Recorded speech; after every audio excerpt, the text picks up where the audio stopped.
Sawyer County Sheriff Doug Mrotek is our very special guest on this week's podcast. My name is Ben Dryden. My father, Terry Dryden, former Washburn County Sheriff, is also here. Dad, thanks for being here. Absolutely. Sheriff, thanks for coming. Thank you. Good morning. Good morning to you. The last time you were here once before, but that was about a year ago. And I think it was you, and it was like the open forum type discussion with you when you were running for sheriff. Yes. And I forget the other person's name now, who that was. Jim Mrotek. There you go. Yep. That you were both here. And that was the last time we have really talked. So Yes. What is new with you? How is it going this year? Good. The year went by pretty fast. And it's not over yet. Yes. Well, yes. let's back up a little bit. And people that don't know you, tell us a little bit about yourself, how you got to this position you're in now. I was born and raised in Hayward, and my parents had a family business, and graduated from Hayward High School, went to school for welding up in Superior, and worked at Louisiana Pacific in maintenance. And I had an older brother that worked in for the Sawyer County Sheriff's Department as a dispatcher, Oh, and sat in with him. And then Chief Justin Hall with the city police was taking applications for reserves, and I applied and was hired as a reserve working part-time. For Hayward. For the city of Okay, Hayward, all right. yes. And went to the academy in 84 and 85 and graduated, and worked 8.5 years full-time at LP after that and for the city, and then was hired on the city full-time in 91 and worked 24 years full-time. Went to the town of Hayward for 3.5 years as chief with the town of Hayward, and then the fall of 2017, Sheriff Mark Kelsey retired. Yep. And the governor was taking applications for candidates to fill the sheriff's vacancy because by statute, as we know, the governor has the responsibility to fill that vacancy. And I applied and was selected. So I served 15 months prior to being elected and starting my elected term in January. So you were appointed, I think, in the end of September 2017. I think is when your exact date was, I believe. Correct, yep. And then 2018, in spring, you had to take out papers. Yes. And then you ran against your opponent, and you won. And then you were elected in November of 2018 now for a 4-year term. How does it feel to be elected for a 4-year term? Great. It's the best job I've had. I love to serve and a lot of challenges, but most days those challenges are very satisfying, and it's always great to serve those who serve. Go ahead. Go ahead, Ben. So you when you were appointed, was there anything different from now that you're the sheriff and elected versus when you were appointed? Were you maybe a little more reserved?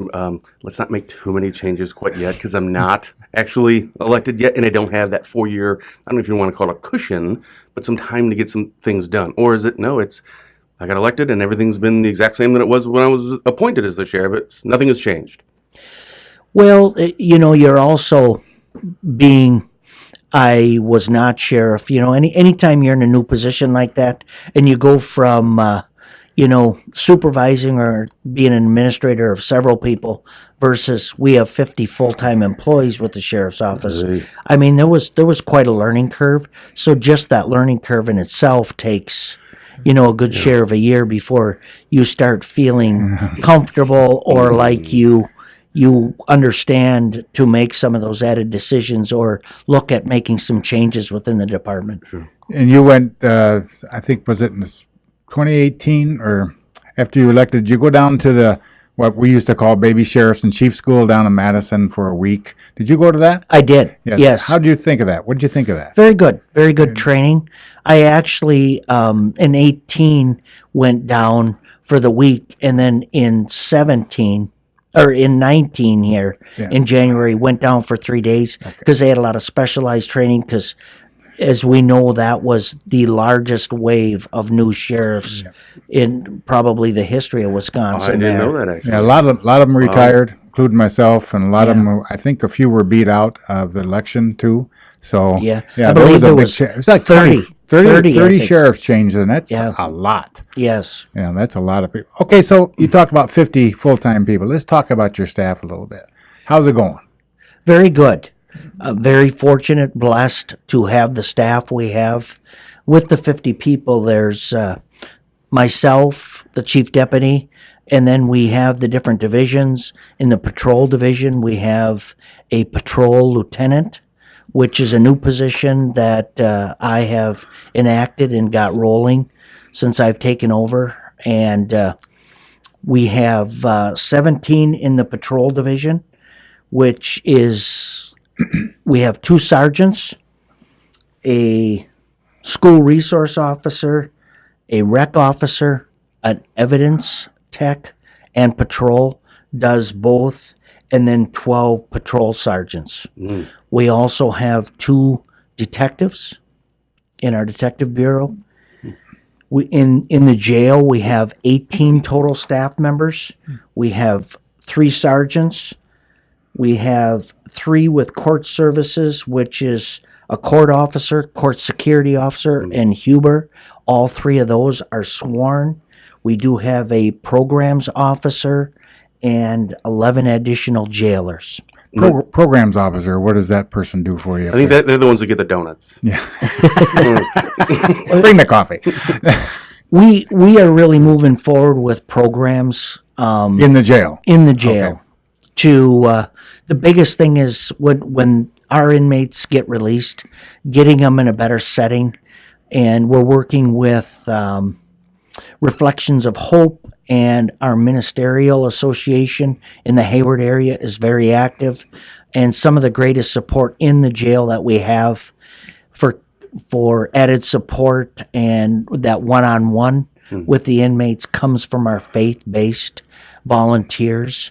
And Basically, then you're trying to get them reintegrated into the public life so they don't come back, correct. and get them away from what they were living with, or the drug community. Get them away from that and get them straightened out on this path. Correct. Our Reflections of Hope is a newer organization in the community there. They purchased one of the assisted living facilities, and it's for females. So when they're released, they have a good place to go that's structured, Nice. and remove them from the setting they were in. If they go back to the setting they were in, there's a higher probability that they're going to relapse. Exactly. Well, this Reflections of Hope, how do they generate their funds to purchase a building?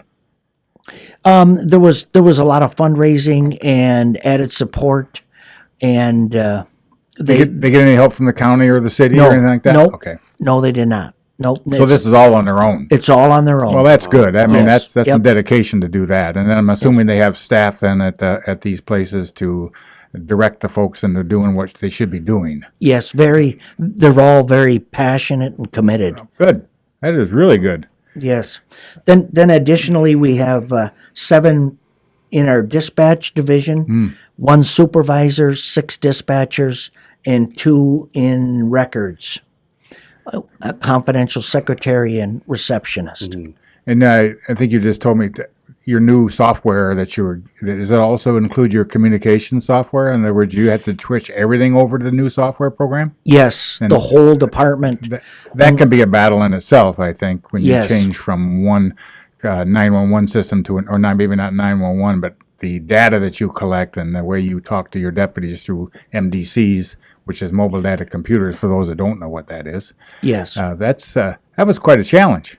Yes, and we're getting it set up here eventually so that it's e-filed to the district attorney's office and everything's going to be done Ooh, fancy. that way. So, but as you get into something new, there's a little learning curve there. Some hiccups. You got to work some Sure. hiccups out, and So of your staffing that you just went through, it sounds like a lot of people. I mean, that's good, but is that more than there's been there previously? And how does that compare to neighboring counties? Because Sawyer is about the same size, roughly 15,000, 16,000 people, right? That I think that's pretty much same as Burnett and Washburn. How does that compare to neighboring counties? I believe our staff and jail population is a little larger. You know, Sawyer County has 16,500 people, and we have 1,350 square miles. So we are, by area, one of the larger ones, but consistent in population with neighboring counties. I haven't done a lot of checking with surrounding counties to see exactly what their staffing and jail population is, but I know in conversing with other sheriffs and staff members there, Well, Dad, you were. I'm sorry. Go ahead. we're one of the larger facilities and Right. staff. Yeah. Well, Dad, you're not that far removed from being the sheriff in Washburn. Do you remember how many you had a year ago? Oh, you mean deputies or patrol deputies? Oh, I mean total. Total, I think we were around 40, but that's with jail staff and everybody. So, yeah, we haven't really increased much over the last 9-10 years. You know, we don't have the issues that the folks that have reservations do. We don't have the Burnett County reservation, the Sawyer County reservation. Those cause you a little bit of work, I'm sure. And I think that's one of the reasons why you have such a good patrol staff, or a large patrol staff, that's one of the reasons. Yes. And that it brings up a point. And there's no other PDs other than Hayward and Tribal that can help you out. There's no other PDs in your county, is there? The town of Hayward as well. Where is the town of Hayward located then? Obviously Hayward. close to Hayward. Yes, it's right by Walmart, just on the edge of the city, Okay. on 77 East. It's on the east side. Yes. Okay, I didn't know exactly where it was. I've heard all about it, and I know some of the folks that were there. Wait. So you have 2 police departments in Hayward? Yes, the city of Hayward and the town of I Hayward. didn't know that. Yes. But those are the only 2 like municipalities, as it were, right? Municipalities, and then Lakoutere Tribal Police. Sure. And they have, I believe, 9 full-time staff members, so that's a great asset for the community. Well, the interesting thing is you just brought up how large the county is.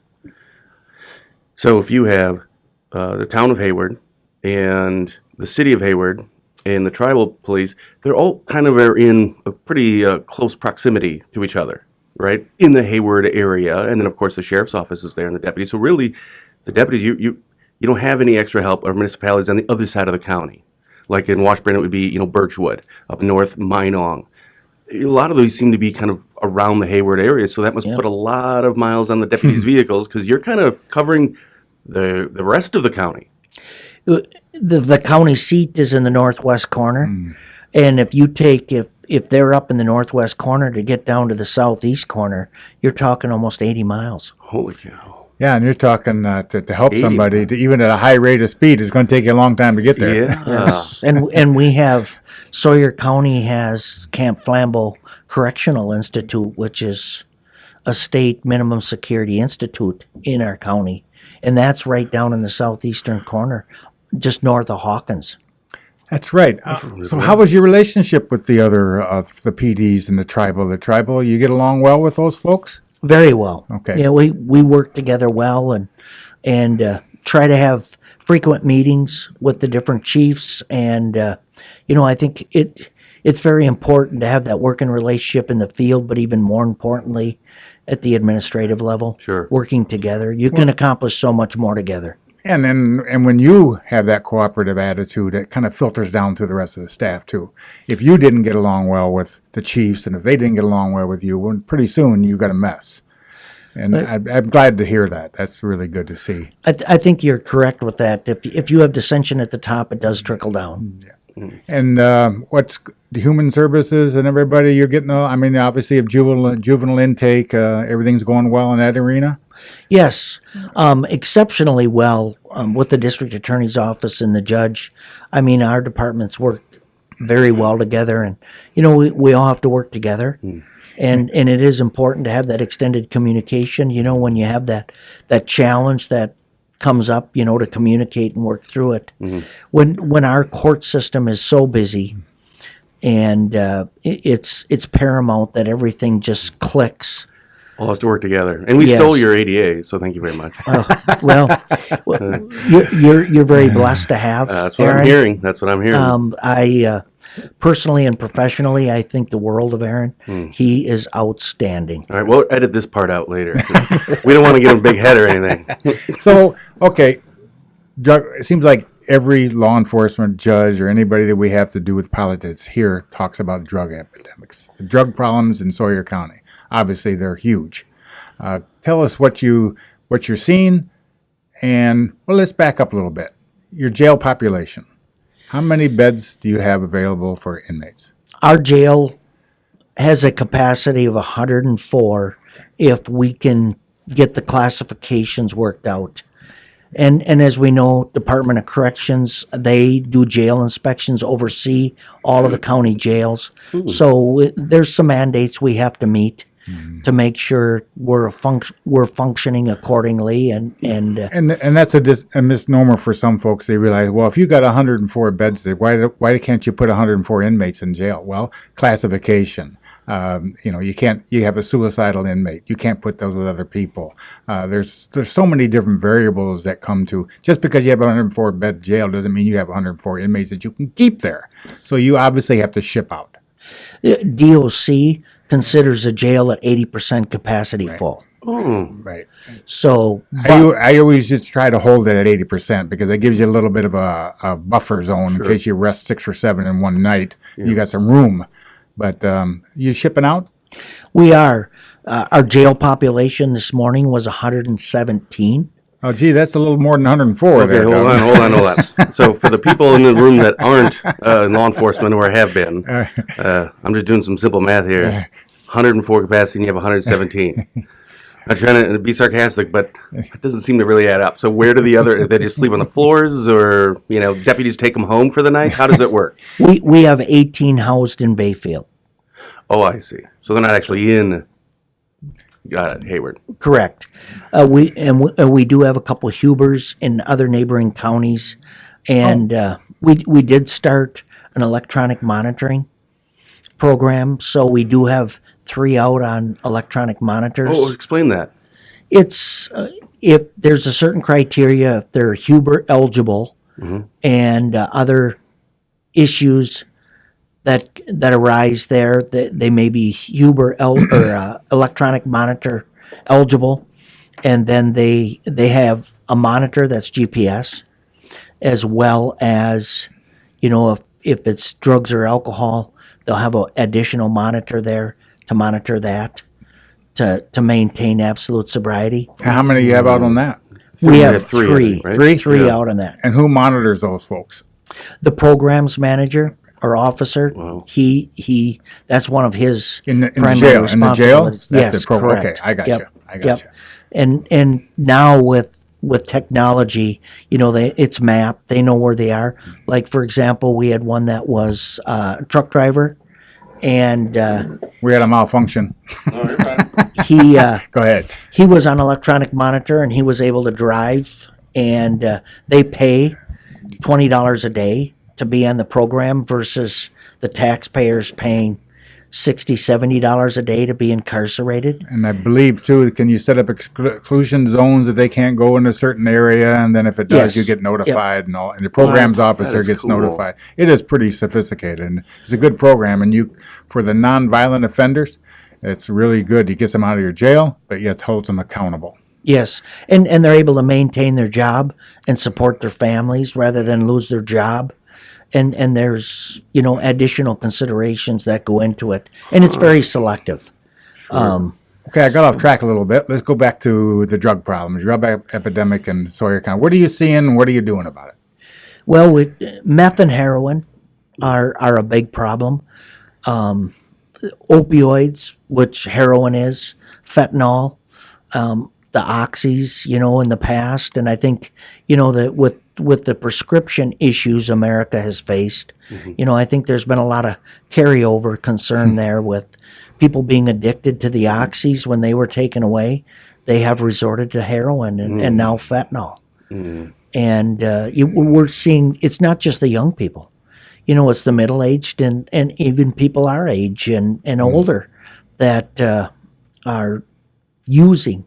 It's so addictive. Once they get hooked on it, it's tough.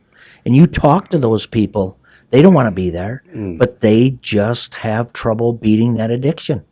Wow. That fentanyl you're talking about, pretty scary stuff. Very. And my understanding, because I don't know that much about drugs, it's laced with other things. What are you seeing that laced with? I'm using that correctly. Well, oftentimes, you take like even marijuana may be laced with a little fentanyl, and some of the other drugs are laced with the fentanyl. And No, do the people seek that out? Do you think, or is the drug dealers, are they kind of putting that in there, and then not letting the person know? I mean, if you're a drug dealer, you're probably not gonna, it's not like you have a high moral character to begin with. So, do they know that there's fentanyl in some of these drugs? well, I think that's a very good question, but I think it's also, to answer that, it's more of a case by case, depending on, who the distributor is, how they function, and what the purchaser wants, and sometimes they get what they get too, and don't know what they're getting. Yeah, that's just it. It's not like they have ingredients. It's just, Yeah, exactly. a little label, a little food label. So I don't know how to put this without sounding ridiculous, but what is the death rate in Sawyer County when it comes to opioid addiction and overdoses? Well, the USDA had put out some statistics, and Sawyer County, with another county in Minnesota, were ranked the two highest deaths per 100,000 population in the Midwest. When was this? It was a 5-year average from 2012 to 2016. That's kind of frightening. It is. It's very, very concerning. And our corner. We're doing our annual tribal grant, working with the tribe in Sawyer County, and we had to come up with some statistics. And the other day, our corner assisted us with some of the data there and said that we've had so far this year 15 deaths contributing to drugs Wow. and alcohol. Wow. That is exceptionally frightening. And when you have that kind of statistic, it's kind of like Judge Yackel when he's the highest, Sawyer County has the highest rate of felony charges in the state. Yes. Those kind of things, you combine all that together, you got a problem. And a lot of it comes back to the drugs. 80% of our jail population is there directly or indirectly because of drugs. Yeah, you look at your weekly jail booking report that we put on DrydenWire. You just look through there, math. Heroin. You're right. I mean, 70-80%. And we look at CCAP every day for the 6 counties, and look at the felony cases that have been filed. And when you say 70-80%, I actually see a higher number, at least from the felony standpoint, I guess. But it is not. This isn't something that's going away. No. And those may be conservative numbers. Yeah, they seem higher, actually, from what I see. Yeah, it's, and even a lot of our burglaries and other criminal offenses, it's because they did it to support their drug habit. Sure. I can't even fathom that sometimes. So what are you doing in the sheriff's office to help that situation? How do you combat this? How do you combat something like this? Well, there again, we're very blessed to have a great team of staff. Our road deputies and we have some, and we all do best at what we like to do. Sure. And we have like some that. road deputies that really are after, through drug interdiction and contacts otherwise, taking drugs off the street through traffic stops and other contacts, working very well with our detectives. And we have a great relationship, and our agency hosts a DCI agent. So we have DCI, a regular DCI agent and other agents that have their own office in our facility. So, and we have a great working relationship with them as well as the FBI. We have an FBI agent out of Eau Claire that works with our staff quite a bit. And Do you have anything? I get the programs officer in the jail thing. Do you have anything on the road? Your juvenile, or what you call a resource officer, correct? Does Hayward have an officer in the school too? Or is it just you guys? the city of Hayward does The have a city school does. resource officer. Okay. Yes. Do you guys work together in the schools to help, educate the kids about this terrible problem that you have? Yes, the Hayward School District has their officer, Wes Peters, and he works closely with ours, Jeff Haney, Deputy Haney, and then Deputy Haney also works the Winter School District, and he's alone down there, I was going to ask you, how many school districts do you have? and then LCO. LCO, so you got 3 school Yes. districts. Okay. Yes. And LCO tribal does not have a resource officer, or they depend on you guys for that? They have at times. It depends on their staffing issues, and as we know, staffing is a challenge everywhere. Yeah. And not just in government entities, but in the private sector as well. Wow. So that 70 to 80% drugs that are related to crimes, the things that you see, obviously that puts a lot of burden on law enforcement and the court system. I mean, all of that stuff kind of works together. But how does that impact the community? Well, I think it has a big impact on the community, directly and indirectly. I mean, everything from the cost, government-wise, to keep our community safe, Yeah. to the effects on with people in the community, whether it's business people or family members, what they're dealing with, the users, and the issues they're dealing directly there, as well as look at how many of those people are not contributing positively as employees in the community or even employers, because we have some that were successful business people and got hooked in it, and their business has slid or they lost it. So when you look at all facts and fashions of the issues, it's very concerning. There's one thing that I don't think we've ever brought up before with having sheriffs on, and I don't know why we haven't. I guess maybe there wasn't a need because there isn't any. But gangs. Do you have any situation? Do you have, I don't know, gangs in Sawyer? Is that even a thing? I don't even know. I mean, L.A. and stuff, you hear gangs, but do you have that in Sawyer? We have some identified gang members, and our drug investigators. It's interesting you bring that up. Just the other day, I was talking to Detective Poplin, our drug investigator, and some of the individuals they're working with or on. Are there's concerns with that. Okay. So it kind of, you deal with that. It peaks and valleys. You have stages of that at times. You don't hear or see as much of it as you used to. But when you talk about what a gang is, that organized group and into trouble, it's there. We always felt that the gang part of it usually comes out of Minneapolis, St. Paul. That's the ones who I think are bringing your drugs into Sawyer County. Is gangs from the cities are making their money off your residents. You think that's true? Absolutely. I think, and I think when you look at the drug trade, the illegal drug trafficking today, I think it's capitalism at its finest. The money they make, and a lot of them, the money they make is just to support the drug habit and survive.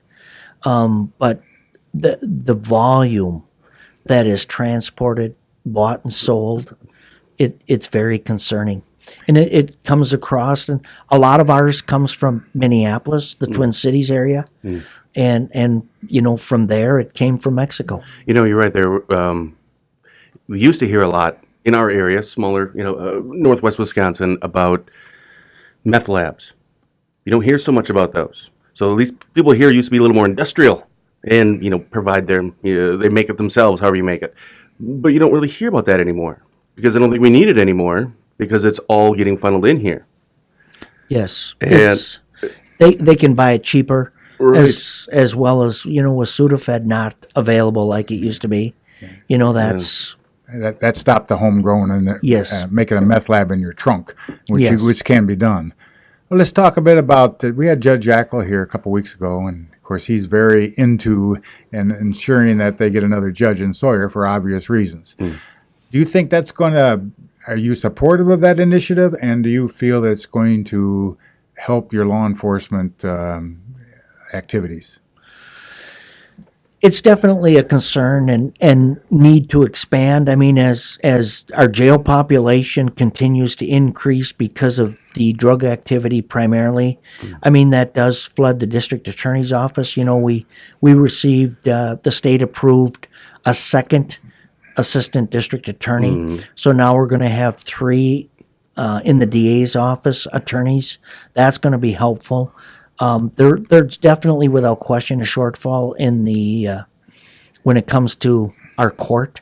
It's going to be helpful for getting those cases there. But if you don't only have one judge and three a district attorney or ADAs, a DA and two ADAs, that's going to flood the judge's office even more. Yeah. So I guess that's really going to be traumatic. Losing Aaron, we just had the DA, and so they just hired another ADA. Oh, good. And you know, they're looking for the second one, and I think once they catch up, it's staff wise there or get up to 3. I think that's going to probably put even more challenges on the judge's bench. You bet. I also understand the difficulty of coming up with approximately $5 million to build this other courtroom. I mean, that's a concern for the county board and everybody. So that's a difficult position to be in right now. Is that you're going to have 3 attorneys and they'll be throwing cases at you like crazy, and you're already behind. That's got to impact how long people sit in your jail. I mean, you can't get away from it. Sure. When when the court process is backed up, it does, you know, increase the days of our jail population. The shortage of public defenders, attorneys, you know, increases the days of bed stays in the jail. Those are all factors. And I think the day's going to come where, you know, it's just going to be inevitable where we have to expand the court system as well to keep up. Yeah, because it is all symbiotic. It all is connected. If one of these 3, the judge, the district attorney, or the district attorney's office, and the sheriff's office, and law enforcement, it all has to work together. And if one is understaffed or having a challenging situation, it does affect the other 2. And by effect, it isn't just the timely manner, but Dad, you brought up a great point. It's also money. Because the longer you keep them there, well, then you have more people. And as you just said, you have a whole bunch of people up in Bayfield right now. So then you have to pay for more of that. So it's ultimately what I think most people want to know is the cost. If people are looking at something and seeing this is costing actually a lot more money to not do something than it is, let's just bite the bullet right now and let's just get something done. Well, and I think a lot of it's balancing the cost, you know, to have that safer, better outcome on the other side as well. You know, you can only go through the get by mode so long.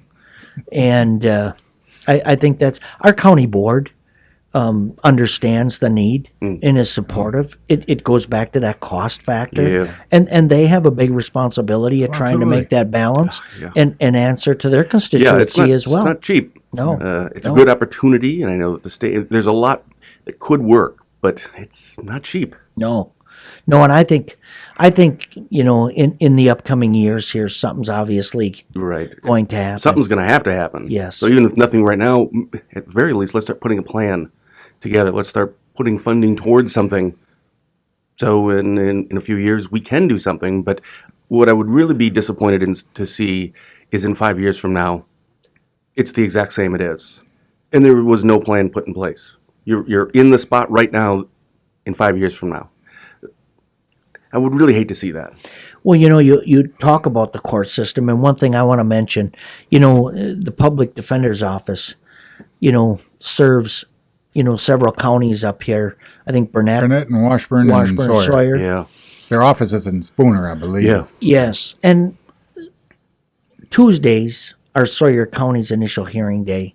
And our court on Tuesdays are just buzzing. And when the court's busy, our court officer and jail is running as well. And a year ago, we quit doing visitation on Tuesdays so our staff could better accommodate the court system. And those are you know, things we're doing as well to try to make changes to better accommodate the process and system Yeah. to better serve Because everybody included. You have to go outside and across the street Yes, we do. with your inmates. So that adds in a security concern for you as well. Because you're does. walking those people across there, I'm assuming. Yes. Yeah. Yes. Yeah. That does take time. And then if there's a court delay or something comes up, it's a glitch in the process as far as keeping things in sync to make it flow. Do you have a holding facility or a cell over in the courthouse where, in case something gets backed up and you have to put an inmate, or do you have to walk and clear back across to the jail? There is a temporary holding room, but it's not set up to be a secure room where they're unattended. We have to have someone with them there. So it's very staff consuming. Well, you put all that together, and Sawyer County's really got some big issues that they're facing, not only for their tax purposes and levies, but just the drug epidemic, and really got some issues in Sawyer. Well, challenges. Challenges is a better word. Yeah, okay, challenges. Let's talk about Mr. Norbert Dantzman. Is that how you pronounce it? Dantzman. Dantzman. yeah, He's yes. still missing? He is. Norbert Dantzman, nicknamed Tony, Yeah. 89 years old. 89. Yes. They came up Labor Day weekend for, the Dantzman family was settled here in 1919. Oh, my. So along with the family reunion, it was 100 years since the family had settled here, and he was one of the sons from the original family. A very large family. I think it was 10, 12 children there. Wow. And he was in California and came here with one of his daughters and son-in-laws and suffering from some cognitive issues there. Okay. So they had to watch him closely, and staying at a motel, and left his room there and wandered off, and Right from Hayward? Winter Motel. Okay. And it was going to be at the Ojibwa Park there, which, is The reunion was going to be there. the reunion Okay, was. I Yes. got you. I got you. Yes. Is this like middle of the night, middle of the day? It was around 9 o'clock in the morning. Really? So, when we responded and brought our search and rescue team on board, and the following days we had State Patrol planes, DNR planes, the National Guard Armory brought a Black Hawk helicopter. They had flurry, I'm assuming, too, Yes. then forward-looking infrared radar. And they were there 7 hours, and we had support on the ground, and any building or tree stand or anything with obviously that was occupied and that FLIR can detect the heat. We had ground troops in there checking it out. Many grids set up for the following week and a half was pretty much searches on the ground every day. And Boots on the ground. yes. That's usually how you find them. And it's interesting because it's like he vanished, and there's That's the big wood. If my memory serves me right, you got too far out of winter, and it's a lot of woods. it is it can be some very desolate country Yeah. down there, but even we had many dogs come in, and the canine emergency response team based out of Wisconsin come and help us. Responded, assisting us as well, and he walked north of the motel. So there was a track then at one point. There was. Okay. All right. He walked through a trailer park there, and there were witnesses that seen him walk through the trailer park. Oh, really? He hit County W, and witnesses and the dogs lost sight of him. So, there's still some concern whether someone picked him up. Mm-hmm. And, we did a statewide silver alert, and, it is nationally as well. Mm-hmm. And he's listed, as a missing person, which is national. So, and nothing there And how long has this been? it's been since August 30th. Wow. Oh, So- boy. Yeah. And where do you, after you exhausted everything, what do you do now? I mean, really? It's, we have, received information of possible sightings, in Madison and one in Arizona, and which was coincidental because years ago him and his wife used to spend the winters about 100 miles from Benson, Arizona, where he was possibly sighted, but that turned up to be not him at all. So it's Nothing just, with credit cards or nothing like that? If he had any credit cards even, maybe? The family indicated that he didn't have anything with him because they were concerned about him losing it. Oh, So, okay. and he had flown here to the cities. They rented a car and traveled to winter. So obviously they wanted to get back, and they maintained his ID. So he didn't have any money on him or ID or Cell anything as phone? well. No cell phone. So, oh, that poor family. Yes. Yes. Yes. Large family too. Boy, Yes. they got to be just torn over this one. And they have a lot of family in the winter excellent area. They were very helpful and bet. helped with searches and nothing. And Well, that's, So how does that impact you? well, it's concerning, and our search for Tony is not done till we find him. But and then it could, well, and it's terrible to say this, but at some point you probably would have to bring in cadaver dogs to start searching where the vicinity where he was last seen or last noticed. Would you think? Have you done that already? We've done that already. I figured that. We've had tracking dogs, Yeah, cadaver dogs. It's You know, and anything's possible. At that Sure. age, it's there, you can come up with health issues that overcome you in a hurry. So we don't want to leave anything or any option unattended. that was the other issue. Is he had any medical medicine that he needed with him at the time? Not knowingly, my understanding for 89, he was very healthy. Oh, okay. Physically, Wasn't taking nitro or diabetes or anything like that, huh? no. Okay. So, Well, let's hope that get resolved for the family. That's really traumatic. That's a long time, though. yes, it's. I can't imagine what the family's going through, wondering where they're at. How do you put closure to the issue? Yeah, and you don't want to put closure to it because you want to. I mean, it's like the messages of hope. Chris Fitzgerald and Jamie Kloss, that same thing where it's don't give up. Yep. But that's Yes. it's got to be tough, Yes. and for the whole community. I mean, just oh my goodness. Hopefully, he was picked up and is safe somewhere and That'd be eventually nice. located. Yeah. That but would be nice. it's But you think even nationally, the information out, he's out somewhere with somebody, they would have said something. yes, and the family has been very involved in all the interstates. Running east and west. They've sent out flyers to the really? truck stops and the law enforcement agencies and communities at large. I mean, they've been very, very active. Good. What else is going on in Sawyer? Well, it's Sawyer County always has a lot of tourism, and I think it was a very good year. A lot of people in the community, and when it comes to our law enforcement, outside of the extra traffic and maybe a few extra traffic accidents, it's amazing. But tourism, doesn't add a lot of strain on law enforcement. Why do you think that is? Well, I think the influx of people coming and traveling and vacationing, their intent is not criminal behavior. Sure. You get a few offshoot things. You get some alcohol issues and possibly some drug issues, but generally they're here to visit Have a their good time. cabin, have a good time. Yes. Like the Burka binder, for instance. That's coming up for you pretty soon if you get enough snow. And that influx big time in the Hayward area Yes. and Bayfield. And you mentioned the Berkey. We're organizing now to get set up for the Berkey, and it's last year they put the bridge across Double O. Yeah. This year they're working on putting the bridge across 77. Cool. So that'll be a second road not closed if that's completed and everything works out. So that will be Whereabouts on 77? at the bottom of O'Brien Hill, the foot of the hill there. Where's that? By Fish Hatchery Road, just east of 77 there, a couple miles. That's going to be a pretty good sized bridge, Yes. Yep. especially if you got semis underneath Yeah, that yeah, thing. I think it's going to be like 16 feet high, Okay. maybe more. How many people come in for that?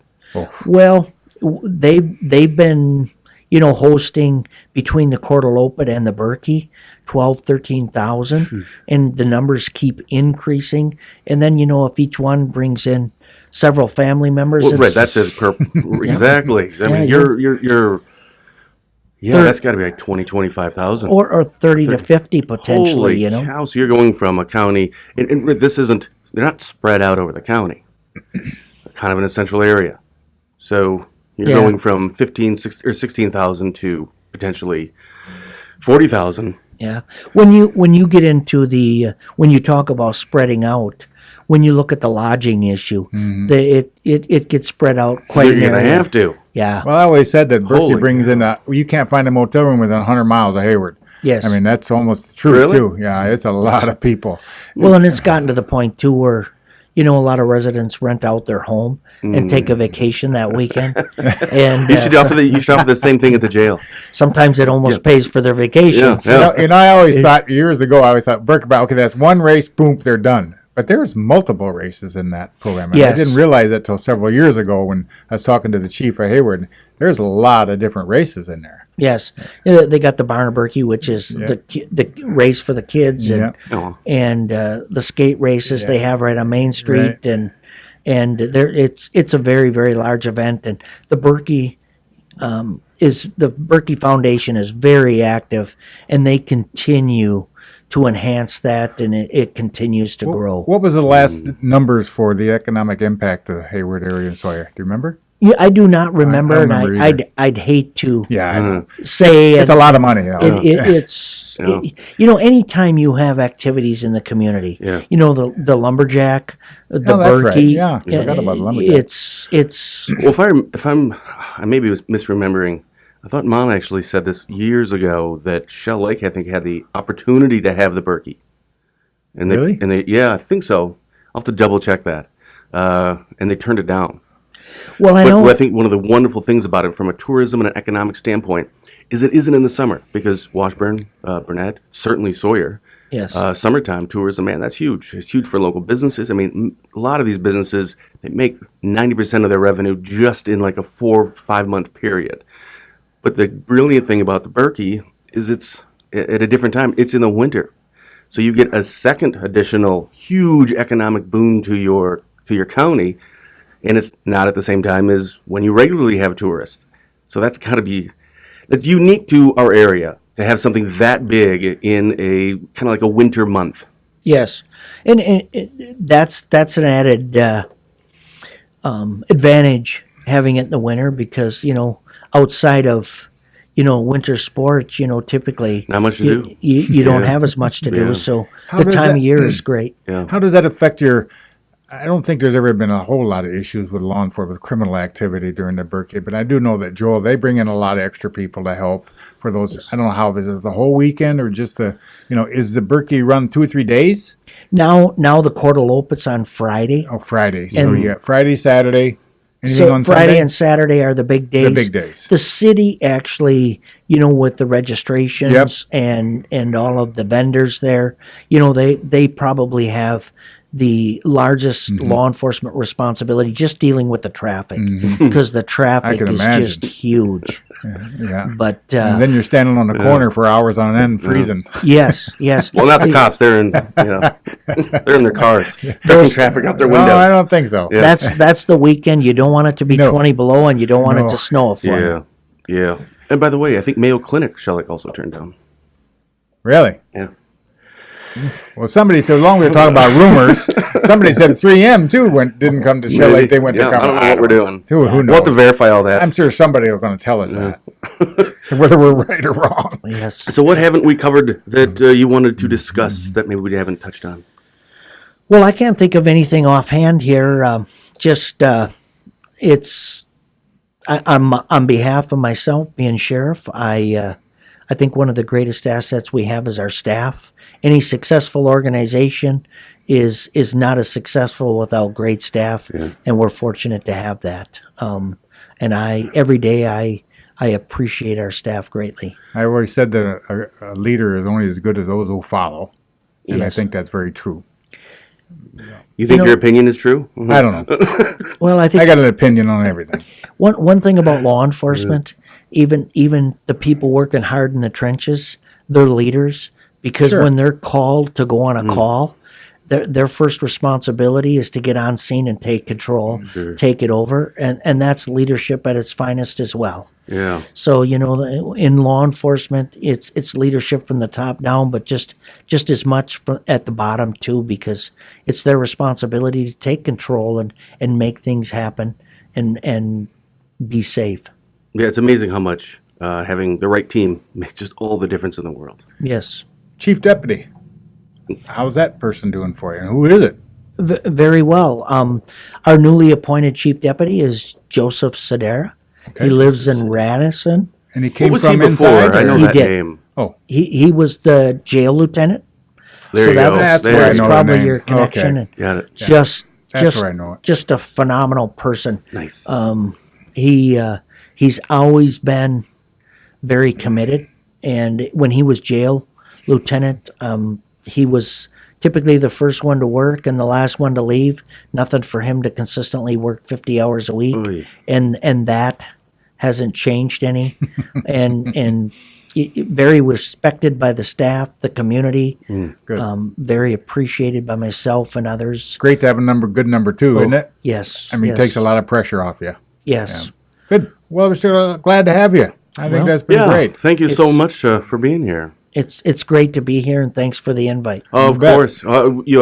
Next year, want to swing back? We'll probably start these again in the spring. Want to come back and let us know how things are going? That would be great. Awesome. Sheriff, thanks so much for stopping in. Thanks, Thank Doug. you.